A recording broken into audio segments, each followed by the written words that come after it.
Shalom jemaat yang dikasihi Tuhan, kita lanjutkan lagi dalam pimpinan Roh Kudus perihal kerajaan sorga.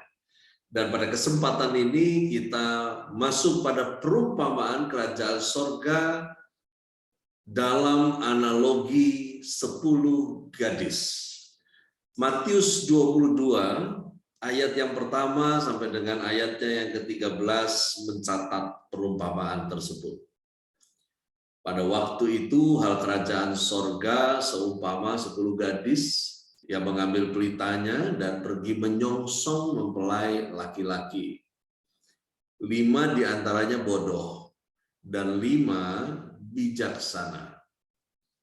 Gadis-gadis yang bodoh itu membawa pelitanya tetapi tidak membawa minyak. Sedangkan gadis-gadis yang bijaksana itu membawa pelitanya dan juga minyak dalam buli-buli mereka. Tetapi karena mempelai itu lama tidak datang-datang juga, mengantuklah mereka semua lalu tertidur. Waktu tengah malam terdengarlah suara orang berseru, "Mempelai datang, songsonglah dia." Gadis-gadis itu pun bangun semuanya lalu membereskan pelita mereka. Gadis-gadis yang bodoh berkata kepada gadis-gadis yang bijaksana, "Berikanlah kami sedikit dari minyakmu itu, sebab pelita kami hampir padam."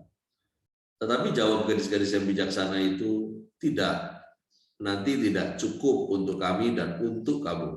Lebih baik kamu pergi kepada penjual minyak dan beli di situ." Akan tetapi, waktu mereka sedang pergi untuk membelinya, datanglah mempelai itu dan mereka yang telah siap sedia masuk bersama-sama dengan dia ke ruang perjamuan kawin, lalu pintu ditutup. Kemudian datang juga gadis-gadis lain itu dan berkata, "Tuan, Tuan, bukakanlah pintu, kami pintu." Tetapi ia menjawab, "Aku berkata kepadamu, sesungguhnya aku tidak mengenal kamu. Karena itu berjaga-jagalah, sebab kamu tidak tahu akan hari maupun akan saatnya." Menariknya, hanya Injil Matius yang mencatat perumpamaan tentang gadis-gadis yang bijaksana dan gadis-gadis yang bodoh. Matius dengan sengaja menempatkan perumpamaan ini sesudah percakapan Yesus tentang akhir zaman. Di bagian terakhir dari percakapan tersebut, Yesus berbicara tentang suatu pemisahan antara mereka yang dipilih, berjaga-jaga, dan yang setia, dan mereka yang tidak.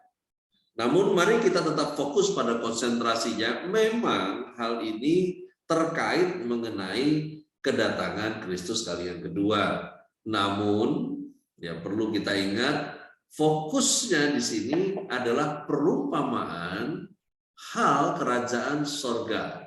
Masih ingat tentunya kita sekalian, kebenaran, damai sejahtera, sukacita Roh Kudus, dan kuasa. Nah, rupanya kerajaan sorga itu terkait dengan kedatangan Kristus kali yang kedua. Dalam perumpamaan ini tentang pesta pernikahan, di mana Yesus menceritakan tentang 10 gadis pengiring pengantin yang menurut kebiasaan setempat pada waktu itu, di mana menyiapkan diri menyambut kedatangan mempelai laki-laki. Perumpamaan ini merupakan cerita yang menarik yang dimaksudkan untuk memberikan pengajaran tentang kesiapan.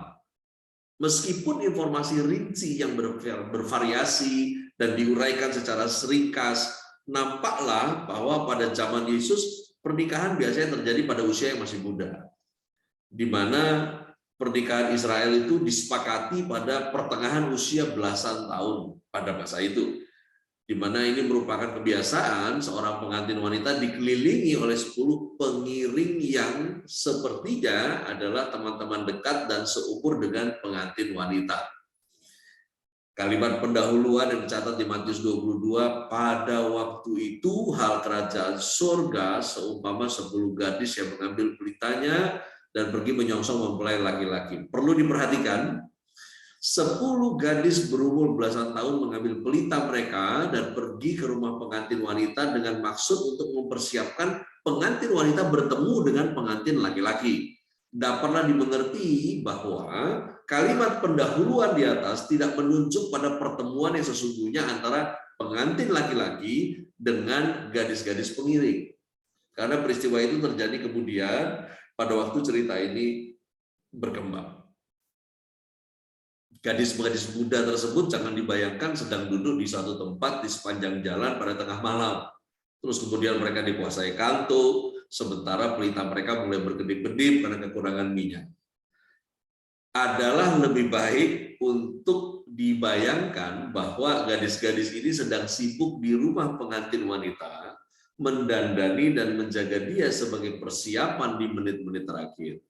Tidak jelas apakah teks tersebut menunjuk kepada pengantin wanita juga, tetapi merupakan fakta bahwa perumpamaan ini bukan mengenai pengantin wanita. Perumpamaan ini berfokus pada gadis-gadis pengiring pengantin dan khususnya pada 5 gadis pengiring yang bodoh. 10 gadis tersebut menemani pengantin wanita ke rumah pengantin laki-laki atau orang tua pengantin laki-laki di mana pesta akan diadakan sesuai dengan kebiasaan yang ada pada masa itu. Nah, 5 dari 10 gadis-gadis bodoh dan 5 lagi bijaksana. Gadis-gadis yang bodoh telah membawa pelita mereka, tetapi tidak membawa persediaan minyak. Pelita jenis ini, apakah ini yang perlu diisi lagi supaya tetap menyala? Perlu diketahui bahwa pelita kecil berisi minyak yang digunakan di rumah itu tidak akan cocok untuk prosesi di luar rumah karena angin akan memadamkannya. Pelita-pelita untuk prosesi pernikahan seperti itu adalah menggunakan semacam obor. Obor ini terdiri dari sebuah galah yang panjang dengan sumbu yang dibasahi minyak di bagian atasnya. Obor akan menyala dengan terang ketika dinyalakan, menerangi prosesi pesta menuju rumah pengantin laki-laki. Tetapi karena apinya menyala dengan terang, isi minyak cepat habis. Dalam waktu 15 menit, tambahan minyak zaitun harus dituangkan pada sumbu untuk menjaga supaya obor tetap menyala. Karena itu, pembawa obor harus siap dengan persediaan minyak yang cukup untuk menjaga obor tetap menyala.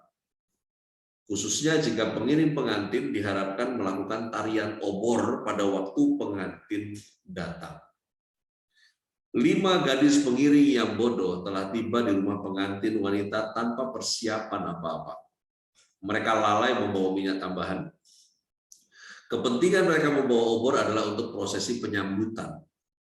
Apalah arti obor yang mereka bawa apabila kehabisan minyak? Sayangnya mereka tidak menyadari kelalaian yang sangat fatal itu. Pengantin laki-laki tertunda kedatangannya. Penundaan mungkin disebabkan oleh tawar-menawar tentang mas kawin yang belum selesai.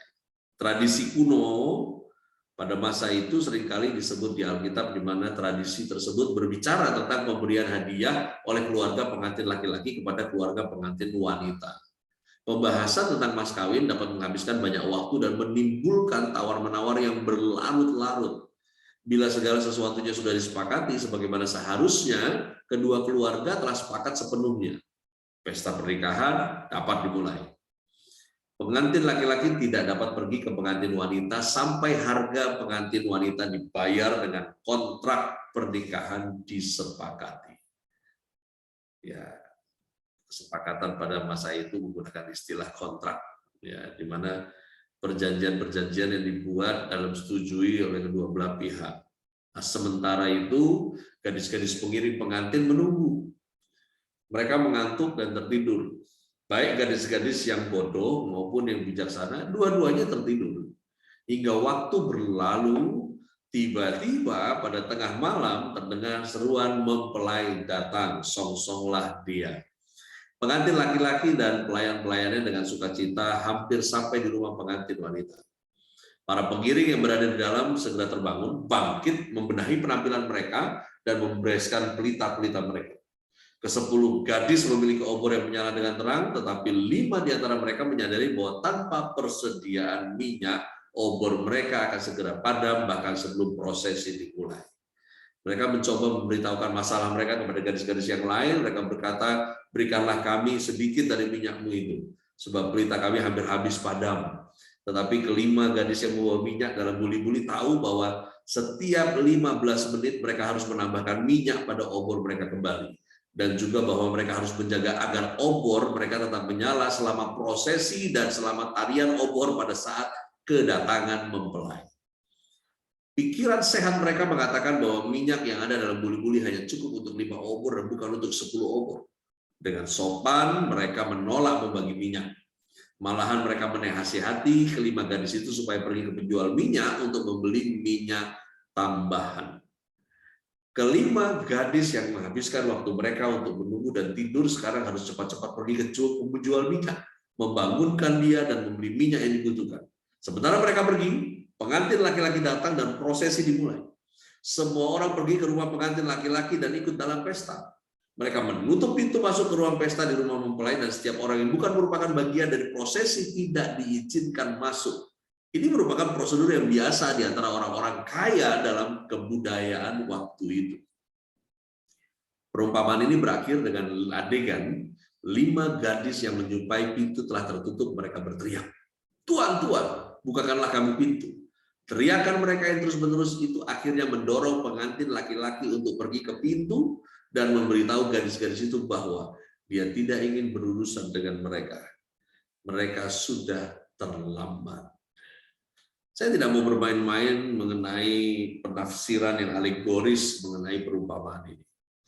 Mari kita lihat secara draft besar saja bahwa perumpamaan ini adalah perihal kerajaan sorga yang terkait dengan kedatangan Kristus kali yang kedua. Dan di dalamnya secara detail, jangan macam-macam dengan penafsirannya. Karena beberapa mengatakan, oh ya, minyak itu Roh Kudus, lalu kemudian pelita itu ini, lalu 10 gadis itu adalah gambaran gereja Tuhan. Saya nggak berani untuk menafsirkan itu, karena kalau gereja Tuhan itu digambarkan sebagai 5 gadis bodoh, ya aneh. Kenapa? Karena kalau si mempelai laki-laki digambarkan sebagai Kristus, ya berarti harusnya gereja Tuhan digambarkan mempelai wanita, bukan pengiring pengantin wanita, kan begitu. Ya. Namun mari kita melihat pada gambar besarnya saja dalam pesan perumpamaan ini, bahwa Alkitab dalam perumpamaan ini mengajarkan bahwa seorang yang bijaksana itu memiliki wawasan yang benar akan kehendak Allah. Dan ini terkait dengan kebenaran, damai sejahtera, sukacita Roh Kudus, dan kuasa. Kemudian Alkitab mengajarkan bahwa dalam berjaga-jaga, yang dominan adalah mengenai kualitas kesiapan. Nah, karena itu ada yang beberapa mengatakan nanti Yesus datang seperti pencuri di tengah malam, itu buat mereka yang tidak siap. Buat Anda dan saya yang siap, beda ceritanya. Karena memang kita menantikan, bagaimana mungkin yang kita nantikan kok datangnya seperti enggak begitu. Dia mendadak buat mereka yang tidak siap, tapi buat yang siap memang dinantikan. Nah, dari perumpamaan ini ada 3 hal yang pada kesempatan ini kita mau belajar dalam tuntunan Roh Kudus. Yang pertama, bahwa kerajaan sorga sebagai persiapan menyambut kedatangannya. Ya, itu yang pertama, di mana hal ini terkait di mana kerajaan sorga itu terkait dengan kedatangan Kristus. Jadi memang dalam perumpamaan kerajaan surga sekaligus di dalamnya Yesus mengajarkan mengenai terkait apa saja perihal kerajaan surga tersebut.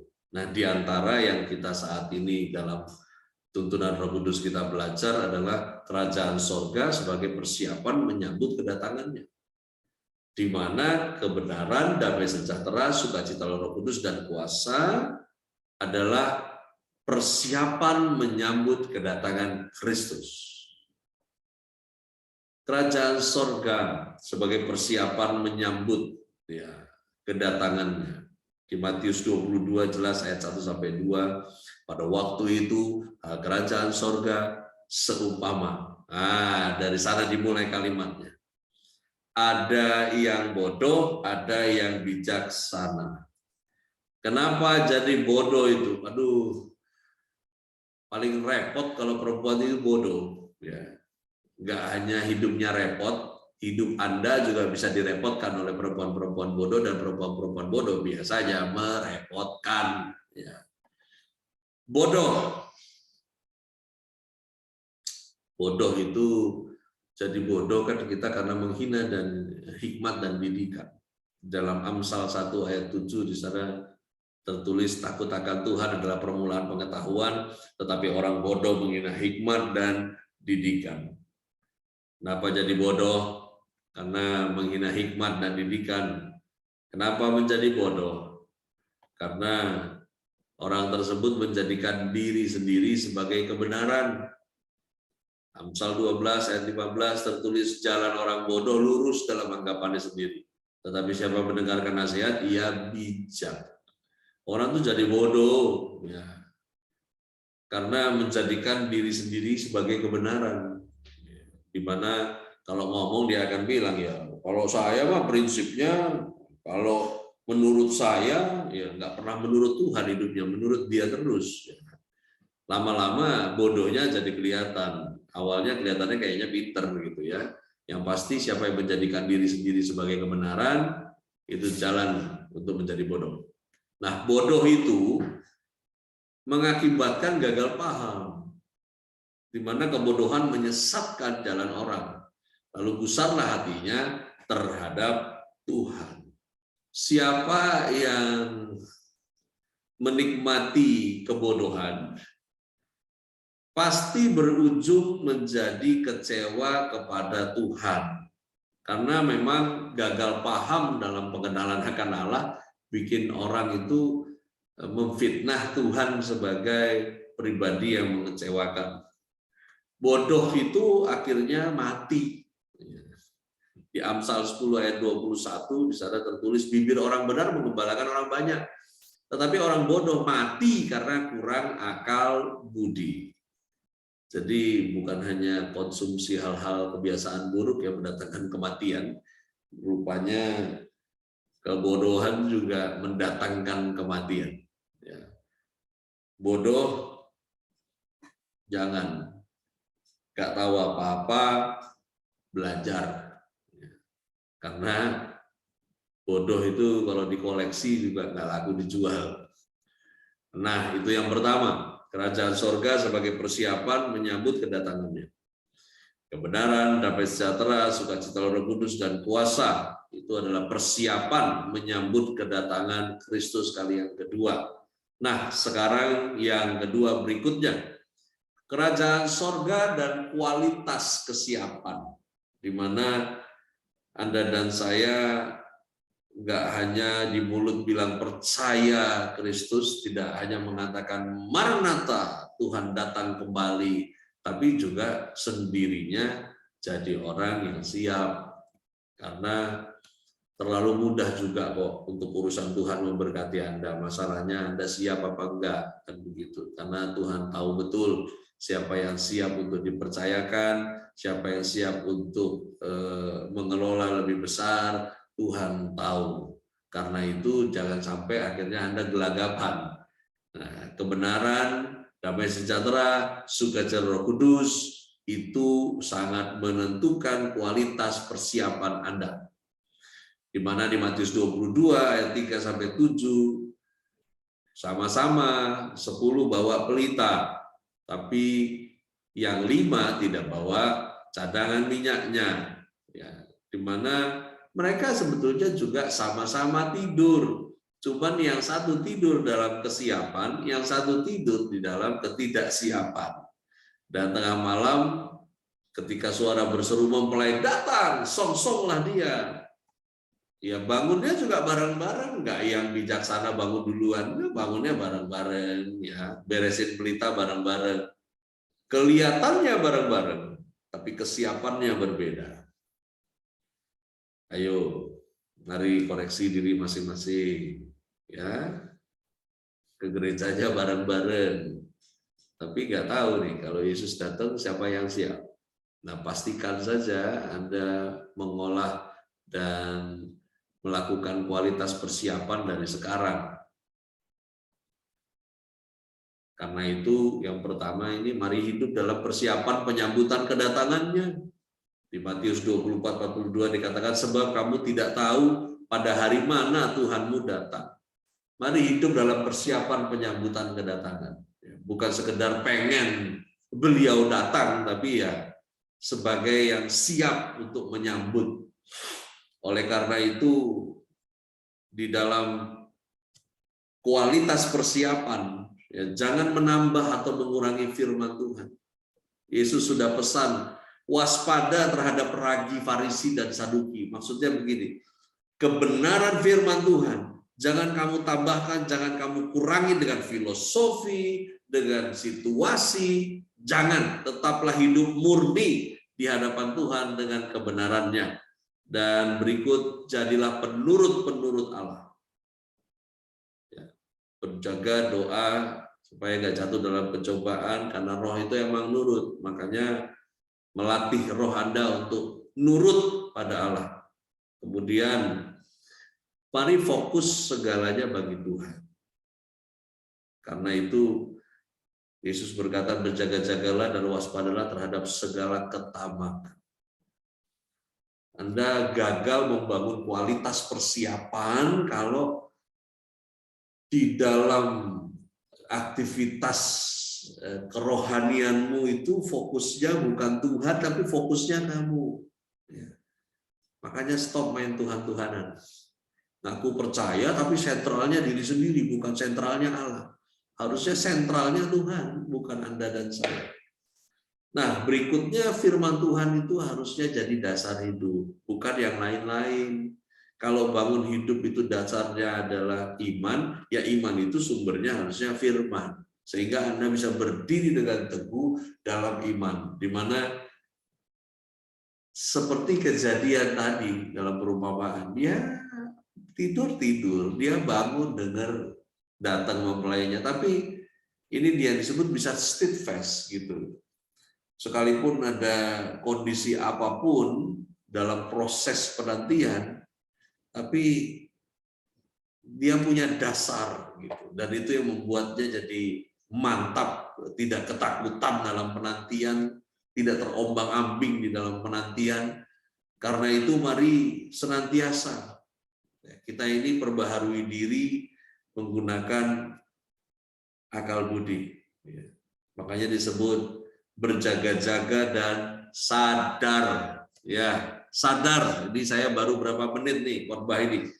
Ya, ingetin sebelahnya itu. Sadar. Ya, jangan aduh puji-pujian seger dengerin firman ngantuk. Saya udah berapa kali bilang, kalau kamu cinta Tuhan harus cinta firman.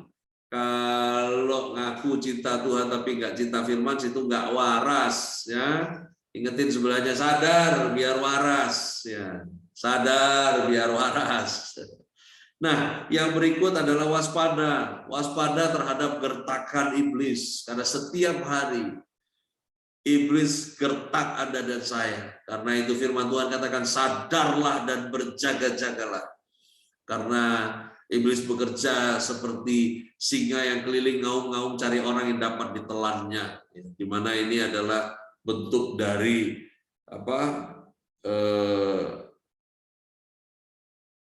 sebuah gertakan lewat keadaan yang Anda alami, situasi yang Anda alami, yang kemudian coba menabrakkan Anda kepada firman yang kamu percaya. Loh, kalau Tuhan bilang begini, tapi kok kejadiannya begini, tapi kok begini. Ingat, saya pernah sampaikan firman Tuhan, bahwa penyertaan Tuhan itu nggak menghilangkan pergumulan saudara. Justru pergumulanmu itu membutuhkan penyertaan Tuhan. Makanya Tuhan menyertaimu, bukan menghilangkan pergumulanmu, tapi memastikan kamu berkemenangan melewati itu semua melalui penyertaannya. Nah, Tuhan itu ingin Anda dan saya bahagia karena kita menantikan. Ini yang saya bilang tadi. Kapanpun dia datang, kalau Anda membangun kualitas kesiapan, kamu bahagia karena memang dia yang kamu nantikan. Karena itu buat mereka yang percaya, Kristus nggak datang seperti pencuri, melainkan seperti mempelai. Nah, kita lanjutkan. Yang ketiga, kerajaan sorga dan sifat bijaksana. Di Matius 22 ayat 8-13, situasi di mana mereka udah bangun, lalu kemudian yang bodoh bilang kepada yang bijaksana, kami bagi dikit dong minyaknya, hampir padam. Tapi yang bijaksana bilang, jangan, nanti buat saya nggak cukup, buat kamu juga nggak cukup. Ya lebih baik beli aja sana. Dan kemudian yang bodoh pun pergi untuk beli. Selain membangun kesiapan, kualitas kesiapan kita juga harus membangun hidup bijaksana. Bijaksana di sini adalah pengertian, kebenaran, damai sejahtera, sukacita oleh Roh Kudus. Harusnya itu menolong Anda dan saya memiliki pengertian dalam hidup ini. Karena itu untuk menjadi bijaksana, beroleh pengertian, sementara kita dalam penantian kedatangannya, mari konsentrasi tiap hari pada apa yang Tuhan perhitungkan. Saya ulangi ya, hidupku itu mari konsentrasi pada apa yang Tuhan perhitungkan. Jangan kamu sibuk dengan apa yang Tuhan nggak perhitungkan. Mazmur 90 ayat 12, ajarlah kami menghitung hari-hari sedemikian hingga kami beroleh hati yang bijaksana. Ya, kamu beroleh pengertian kalau kamu mau melatih dirimu konsentrasi ya, pada apa yang Tuhan perhitungkan, bukan konsentrasi pada apa yang manusia dunia ini perhitungkan. Konsentrasi aja pada apa yang Tuhan perhitungkan. Kamu dan saya akan beroleh pengertian demi pengertian dalam kehidupan ini. Dan lakukan perintahnya tanpa kompromi. Ya. Di Mazmur 119:66 dikatakan, ajarkanlah kepadaku kebijaksanaan dan pengetahuan yang baik, sebab aku percaya kepada perintah-perintahmu. Kalau kamu percaya pada perintah-perintahnya, melakukannya karena kamu mengasihinya, kita ini akan beroleh pengetahuan yang baik. Kita ini diberi kemampuan untuk menjadi mengerti karena ketaatan. Dan siapa yang bijaksana? Ini untungnya bukan buat Tuhan, untungnya buat Anda dan saya. Karena pemeliharaan dalam hidup, ya, saya mau bilang pemeliharaan dalam hidup ini bicara komprehensif, keseluruhan, ya di dalamnya tentang pemenuhan, tentang perlindungan, semua. Kalau kamu bijaksana, hidup kamu terpelihara. Karena mereka yang tidak beroleh pengertian, yang hidupnya terabaikan. Jadi ribet Tuhan mau berkati, karena nggak beroleh pengertian. Di mana firman mengatakan kebijaksanaan akan memelihara engkau, kepandaian akan menjaga engkau. Makanya jangan koleksi itu bodoh-bodoh. Mulai sekarang latih diri untuk beroleh pengertian. Dan takut akan Tuhan itu mendahului kebijaksanaan. Di mana hikmat tinggal bersama-sama dengan kecerdasan dan aku mendapat pengetahuan dan kebijaksanaan. Wow, dari sana semuanya bermula. Di mana Anda dan saya menghormati Tuhan. Hidup ini mesti hormati Tuhan. Hormati Tuhan. Ketika ada orang lain yang perhatikan kamu, nggak ada orang lain yang perhatikan kamu, ada Tuhan yang memperhatikan kamu. Oleh karena itu, baiklah hal ini yang kita belajar bersama dalam tuntunan Roh Kudus pada kesempatan ini tidak hanya membukakan kita ini pengetahuan, namun juga menjadikan kita ini sama-sama siap. Karena kedatangannya adalah kepastian. Dan ini bukan sesuatu yang menakutkan, namun justru sesuatu yang membahagiakan Anda dan saya. Karena tempat kita bukan di dunia ini. Tempat kita ada di Yerusalem baru nanti. Dan menuju ke sana ada persiapan untuk menantikan Dia juga datang. Dari menjemput kita, pembagian mahkota dan semua hal yang baik yang Tuhan sudah siapkan buat Anda dan saya. Karena itu jangan patah semangat untuk ikut Tuhan. Percaya bahwa apa yang Dia firman Itu tidak ada yang gagal. Dan kalau kamu percaya firman-Nya, kamu juga harus lakukan firman-Nya. Sehingga perjanjian dengan Tuhan itu terjadi dalam hidup kita. Bukan hanya sekedar mempercayai apa yang Dia janji, tapi juga mensinkronkan hidup kita dengan syarat dari apa janji itu terjadi. Dan dari segala hal yang ada di dalam firman. Sekali lagi, saya kasih bocorannya. Keuntungannya bukan di pihak Tuhan. Tapi Dia ingin Anda dan saya bahagia. Oleh karena itu bahagia bukan sekedar untuk diingat. Di mana seringkali berpesan, jangan lupa bahagia. Ingat bahagia pun belum tentu bahagia. Tapi kalau kamu siap, kamu bahagia. Oleh karena itu, jadilah berbahagia karena Anda berpengertian dan siap. Tuhan Yesus memberkati kita sekalian.